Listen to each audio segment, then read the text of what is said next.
È molti anni che faccio l'istruttore, l'ho fatto per grandi scuole famose e poi ho avuto la mia idea con Backpack Racing. E questo è il terzo anno che svolgo questa innovativa consulenza in pista. Non sono mai stato un grande amante di tutorial, soprattutto per uno sport molto complesso come il nostro, ovvero il motociclismo. Però nella mia esperienza mi sono reso conto che c'è un argomento che sembra banale ma che è fondamentale per andare forte in pista e soprattutto in sicurezza. Cioè, vi immaginate andare più forte e rischiare di meno?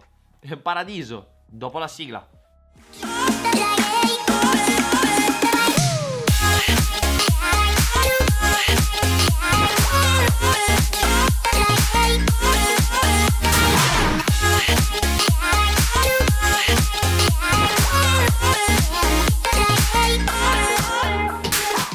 Nel corso degli anni ho insegnato a molte persone, prima con il metodo classico in moto e successivamente con Backpack Racing. L'utilizzo delle telecamere è ormai per me una droga, però se hai voglia di migliorare e hai fame di imparare, le telecamere sono il mezzo che ti serve per filmarti, riguardarti e successivamente confrontarti con chi di dovere. Io stesso le uso per filmare tutto quello che faccio e ancor prima delle telecamere sono uno di quelli che ha sempre comprato tutte le foto di tutte le giornate, anche le peggiori, anche i più brutti allenamenti, per vedere quello che facevo. Parlando con le persone in pista ed ascoltando le loro problematiche, mi sono reso conto che c'è poca chiarezza sull'argomento dell'utilizzo del gas e del freno. Prima ancora della posizione, prima ancora delle traiettorie, è importante capire bene questo concetto, anche perché la posizione va dietro a quello che fate con il freno e con il gas, e soprattutto certe traiettorie le potete fare solo utilizzando nella maniera corretta il gas e il freno. Per capirci, certe traiettorie non potete farle nella maniera corretta. Sì, potete passare da quella linea, ma non la fate nella maniera corretta se non avete capito l'utilizzo del gas e del freno. Mi è capitato di vedere persone con posizioni da MotoGP ma senza nessuna logica nella connessione con il gas e con il freno. Oppure vedere persone con moto da oltre 200 cavalli e usarne sì e no 100. E poi oggi sfateremo il famoso mito del cartello, dove freni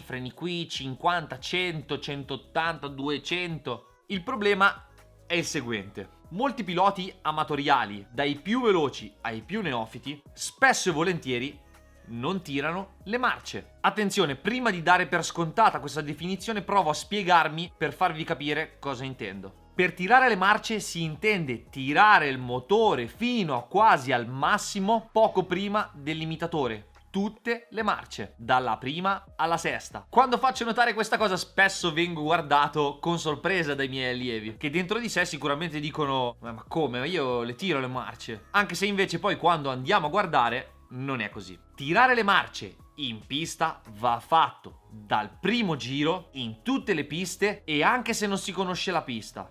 Questa non è una cosa da aumentare durante la giornata, pian piano che ci si scioglie. Non è un consiglio, è una tecnica, si fa così e fra poco capirete perché. Cambiando presto e soprattutto in maniera non precisa, attenzione, per non precisa intendo il fatto che non siamo dei computer e quindi se parzializziamo il gas oppure se cambiamo le marce una volta a 11.000, una volta a 12, una volta a 13, una volta a 15, arriveremo in fondo al rettilineo o alla curva successiva sempre a velocità diverse. Non siamo dei computer, come fate a sapere qual è la vostra velocità?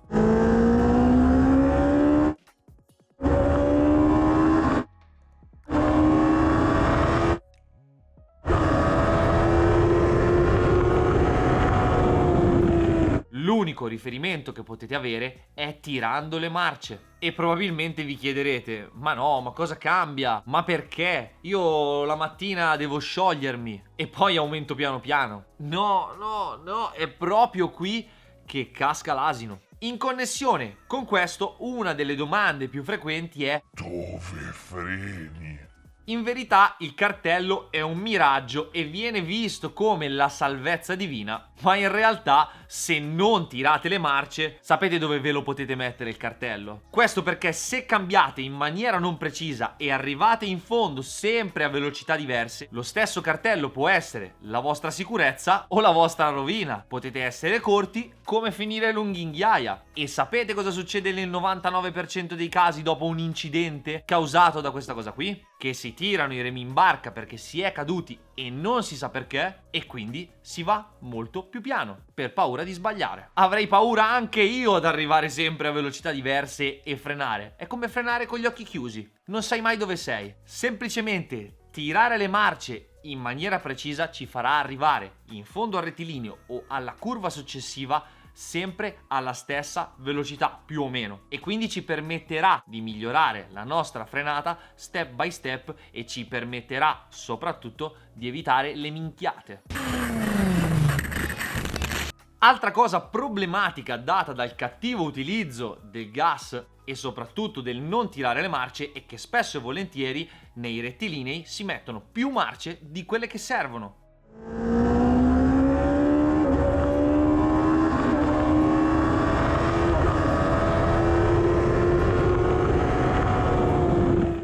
Si mette una quinta dove basterebbe una quarta, si mette una sesta dove basterebbe una quinta, e così facendo arrivi sempre a velocità diverse e in più hai un'altra marcia da scalare in più. Altro grande problema è che così facendo non possiamo mettere a punto la moto. Una delle prime cose che si fa nella messa a punto di una moto è il rapporto, che facendo così e cambiando in maniera imprecisa è ingiudicabile. È lunga o è corta? Quindi per gli smanettoni, prima di toccare le sospensioni bisogna fare il rapporto, perché il rapporto ignorantemente si può pensare che incida solo sulle marce, però incide anche su una misura che è fondamentale per le sospensioni, ovvero l'interasse del forcellone. Quindi prima di toccare le sospensioni è necessario fare il rapporto. In soldoni, se fate le curve con la moto a 5000 giri è inutile che tocchiate le sospensioni. In soldoni tirare le marce è una cosa così banale, però come avete visto ci permette di capire quello che stiamo facendo in sicurezza e di migliorare. Certo, qualcuno dirà: sì, Mazzoli, te la fai facile, praticamente mi stai chiedendo di guidare come Marquez. No, assolutamente, sto dicendo che bisogna tirare il motore. Poi, se si ha paura o non si conosce la pista, uno può chiudere il gas anche a 500 metri dalla curva. L'importante è che le marce che hai tirato le hai tirate. Nel cross, ad esempio, si identificano i salti con la marcia, quel salto di terza, quel salto di quarta, per capire la velocità alla quale saltare, anche perché lì la frattura è sempre dietro l'angolo. Poi altra cosa importante è che per molti piloti, anzi facciamo così, parlo per me, poi se qualche pilota vorrà commentare ne sarò felice, è che come punto di frenata abbiamo anche il motore, non solo il cartello. Cosa intendo? È ovvio che quando giri guardi la pista e anche i cartelli.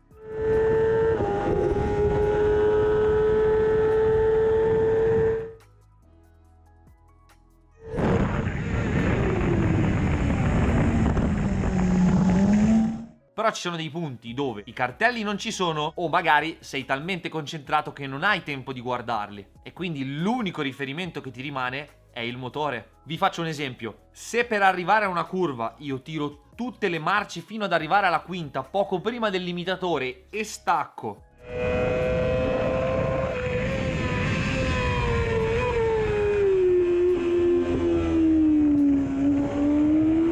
e so che quella è la mia sicurezza perché l'ho appena provato, se al giro successivo tirerò la quinta 300 o 400 giri in più, arriverò lungo, e viceversa, se la tirerò 300 o 400 giri in meno, sarò ancora più in sicurezza. Poi, parlando di rapportatura finale, perché l'abbiamo nominata, c'è un altro grande mito da sfatare. Ah, ma io la moto la tengo lunga di proposito perché sennò impenna troppo nervosa. In verità è che più è lunga e più impenna. O meglio, se pensiamo ad una qualsiasi curva da percorrere in seconda con un 1000, se abbiamo una moto eccessivamente lunga e poi non siamo piloti e non abbiamo un passo svelto, la moto scenderà inesorabilmente di giri, e quando riapriremo il gas, nel salire di giri la moto passerà dal punto di coppia facendo impennare la moto.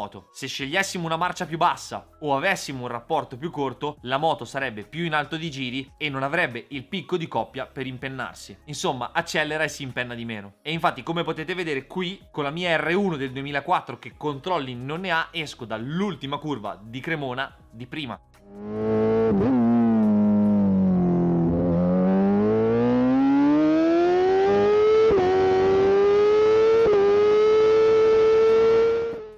oltre Oltre alla moto, qui il non impennamento è dato anche dal posizionamento del pilota. Più sei capace a stare avanti quando acceleri e meno impenni. E più sei bravo a fare questo, e nelle moto moderne meno utilizzerai i controlli. Utilizzando invece un rapporto corretto, che però possiamo fare solo se tiriamo le marce, ci permetterà di avere la moto sempre in tiro ed avremo un sacco di vantaggi. Il primo è il freno motore che ci aiuterà a rallentare e a frenare dopo. Secondo è che lo stesso freno motore ci aiuterà a far voltare la moto più velocemente e ci permetterà di aprire il gas prima. Terzo, e non per ordine di importanza, è che se fate una qualsiasi curva e accelerate in uscita e per qualsiasi motivo, perché siete troppo piegati, perché avete la gomma finita, perché l'asfalto è scivoloso, la moto scappa, se lei è giù di giri e non è in tiro, quando chiuderete il gas per salvarvi non avrà la reattività per tornare indietro. Mentre se per caso vi scappasse e la moto è in tiro,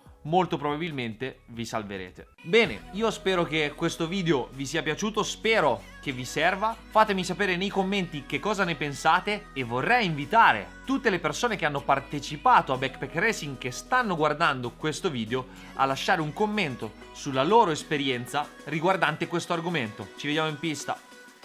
Ciao!